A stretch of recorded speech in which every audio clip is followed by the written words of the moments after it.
In this video, I will show how to cook egg noodles in single microwave oven. Hello everyone, এই ভিডিওতে আমি দেখাবো কিভাবে আপনারা খুব সহজে মাইক্রোওয়েভ ওভেনে পারফেক্ট ডিমের নুডলস তৈরি করবেন। ভিডিওটি স্কিপ না করে সম্পূর্ণ দেখবেন। আশা করি এই ভিডিওটি দেখলে আপনি মাইক্রোওভেনে কিভাবে পারফেক্ট নুডলস তৈরি করতে হয় তা সহজেই বুঝতে পারবেন। ভিডিওটি ভালো লাগলে অবশ্যই একটি লাইক দেবেন। মাইক্রো ওভেনের বিভিন্ন রেসিপি এবং মাইক্রো ওভেনের বিভিন্ন ব্যবহার সম্পর্কিত আর কোন কোন ধরনের ভিডিওগুলো চাই অবশ্যই কমেন্টস করে জানাবেন। হ্যাঁ, আপনি যদি আমাদের চ্যানেল নতুন হয়ে থাকেন অবশ্যই চ্যানেলটিকে সাবস্ক্রাইব করে বেল আইকনটি বাজিয়ে রাখুন। আর আপনি ইতিমধ্যে যদি সাবস্ক্রাইব করে থাকেন থ্যাংক ইউ সো মাচ। প্রথমে আমি ফ্রাই প্যানে 2 প্যাকেট নুডলস নিয়েছি। যে পাত্রই ব্যবহার করুন না কেন অবশ্যই জন্য ওভেন প্রুফ হয় সেদিকে খেয়াল রাখবেন। আমি এখানে মিস্টার নুডলস নিয়েছি, আপনি যে কোনো নুডলস ব্যবহার করতে পারেন।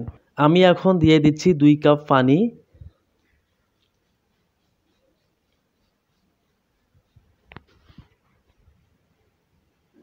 দিয়ে দিচ্ছি নুডলসের মশলা। নুডলসের প্যাকেটের সঙ্গে যে মশলার প্যাকেটগুলো ছিল সেই প্যাকেটগুলো থেকেই মশলা দিয়ে দিচ্ছি। মশলা দেয়া হয়ে গেলে নুডলসগুলোকে একটি চামচের সাহায্যে নাড়াচাড়া করে দেব যেন মশলাগুলো নুডলসের সঙ্গে মিশে যায়। নুডলসগুলো ওভেনে বসানোর জন্য রেডি হয়ে গিয়েছে। আমরা এখন এই ওভেনে সেট করব। মনোযোগ সহকারে ভিডিওটি দেখতে থাকুন। প্রথমে আমরা ওভেনের ডোরটি ওপেন করে নুডলসের পাত্রটি ভালোভাবে বসিয়ে নেব।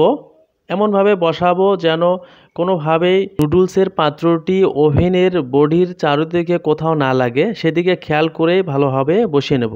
ওভেনের পাত্রটি ভালোভাবে বসানো হলে এরপর ওভেনের ডোরটি ক্লোজ করে দিব। এখন আমরা ওভেনের মাইক্রোওয়েভ পাওয়ার যে বাটনটি রয়েছে এই বাটনে প্রেস করব।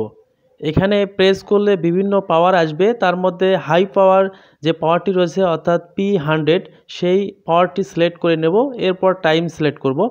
আমি এখানে টাইম হিসেবে 10 মিনিট সিলেক্ট করে নিচ্ছি। 10 মিনিট টাইম সিলেক্ট করা হলে এরপর স্টার্ট বাটনে প্রেস করতে হবে। এখানে দেখতে পাচ্ছেন 10 মিনিট টাইম সেট হয়ে গিয়েছে। এখন আমি স্টার্ট বাটনে প্রেস করে নিচ্ছি। দেখতে পাচ্ছেন ওভেনটি চালু হয়ে গিয়েছে। নুডলস ভালোভাবে সিদ্ধ হতে 10 মিনিট পুরো লাগবে না। 5 মিনিট পরে স্টপ বাটনে একবার প্রেস করব। এরপর ডোরটি ওপেন করে নুডলসগুলো চামচের সাহায্যে ভালোভাবে নেড়েচেড়ে দিব। দেখতে পাচ্ছেন 5 মিনিট টাইম হয়ে গিয়েছে। এখন আমি স্টপ বাটনে একবার প্রেস করে নিচ্ছি। এরপর আমি ডোরটি ওপেন করে নিচ্ছি। দেখতে পাচ্ছেন নুডলসগুলো কিছুটা সিদ্ধ হয়েছে। এখন আমি একটি চামচের সাহায্যে এই নুডলসগুলোকে এপাশ ওপাশ করে দেব। খেয়াল রাখবেন এই নুডলসগুলো যেন জমাট বাঁধা না থাকে, সেদিকে খেয়াল রাখবেন। ভালোভাবে আলাদা আলাদা করে নেবেন। মাইক্রো ওভেনের বিভিন্ন ব্যবহার সম্পর্কিত ভিডিওগুলো আমাদের চ্যানেলে পাবেন।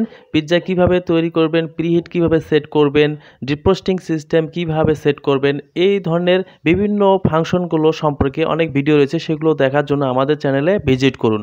নুডলসগুলোকে ভালোভাবে নেড়েচেড়ে নিয়ে পুনরায় স্টার্ট বাটনে প্রেস করব। আমি পুনরায় স্টার্ট বাটনে প্রেস করে নিয়েছি। পুরোপুরি 10 মিনিট লাগেনি, 8 মিনিট পরে আমি স্টপ বাটনে প্রেস করে নিয়েছি। এখানে দেখতে পাচ্ছেন নুডলসগুলো পুরোপুরি সিদ্ধ হয়ে গিয়েছে। এখন আমরা নুডলসগুলোকে চুলায় বাগার দেব। মনোযোগ সহকারে অবশ্যই ভিডিওটি সম্পূর্ণ দেখবেন। প্রথমে আমি ফ্রাই প্যানে পরিমাণ মতো সয়াবিন তেল নিয়েছি। এরপর দিয়ে নিচ্ছি পেঁয়াজ কুচি।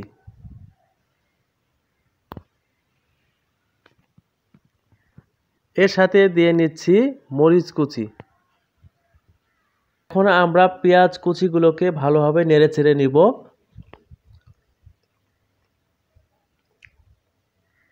যতক্ষণ না পর্যন্ত বাদামি রং না আসবে ততক্ষণ পর্যন্ত নাড়াচাড়া করতে থাকব। এখন আমি দিয়ে নিচ্ছি হাফ চা চামচ হলুদ, দিয়ে নিচ্ছি হাফ চা চামচ লবণ। পেঁয়াজ কুচিগুলোকে আবার ভালো করে নাড়াচাড়া করতে থাকব। এখানে দেখতে পাচ্ছেন কিছুটা বাদামি রং এসে গেছে। এখন আমরা এই পেঁয়াজ কুচিগুলোর সঙ্গে ডিম অ্যাড করে নেব। আমি এখানে 2টি মুরগির ডিম দিয়ে নিচ্ছি। আপনারা যে কোনো ডিম ব্যবহার করতে পারেন। ডিম দেয়া হয়ে গেলে এখন আমরা এই পেঁয়াজ কুচিগুলোকে ভালোভাবে নেড়েচেড়ে ডিমগুলো মিশিয়ে নেব। পেঁয়াজ কুচি এবং ডিম ভালোভাবে মেশানো হয়ে গেলে আমরা নুডলসগুলো অ্যাড করে নেব। মাইক্রো ওভেনের আরও রেসিপি সম্পর্কিত অন্যান্য ভিডিওগুলো দেখার জন্য ভিডিও ডিসক্রিপশন বক্স অথবা আমাদের চ্যানেলের playlist singer microwave oven এই প্লে লিস্ট থেকে দেখে নেবেন।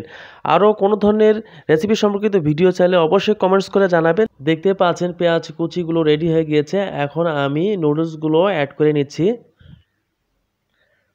এরপর ভালোভাবে চামচ দিয়ে আস্তে আস্তে নেড়ে ছেড়ে দিব। নুডলসগুলো এখন রেডি হয়ে গিয়েছে। এভাবেই কিন্তু আমরা খুব সহজে মাইক্রো ওভেনে পারফেক্ট ডিমের নুডলস তৈরি করতে পারি। আশা করি আপনাদের ভিডিওটি ভালো লেগেছে। যদি ভিডিওটি ভালো লাগে অবশ্যই একটি লাইক দিবেন আর শেয়ার করতে ভুলবেন না। আর এই ধরনের রেসিপি সম্পর্কিত নতুন নতুন ভিডিওগুলো পাওয়ার জন্য আমাদের চ্যানেলকে সাবস্ক্রাইব করে বেল আইকনটি বাজিয়ে রাখবেন। তাহলে নতুন ভিডিও আপলোড করার সঙ্গে আপনি নোটিফিকেশন পেয়ে যাবেন এবং সবার আগে ভিডিওটি দেখতে পারবেন। আর মাইক্রো ওভেনের কোন কোন রেসিপি সম্পর্কিত ভিডিওগুলো চাই অবশ্যই কমেন্টস করে জানাতে ভুলবেন না। আপনার কমেন্টস করলে সেই কমেন্টস অনুযায়ী আপনাকে রেসিপির ভিডিওগুলো উপহার দেওয়ার চেষ্টা করা হবে। আজ এ পর্যন্তই, ভালো থাকবেন। Thank you for watching the video.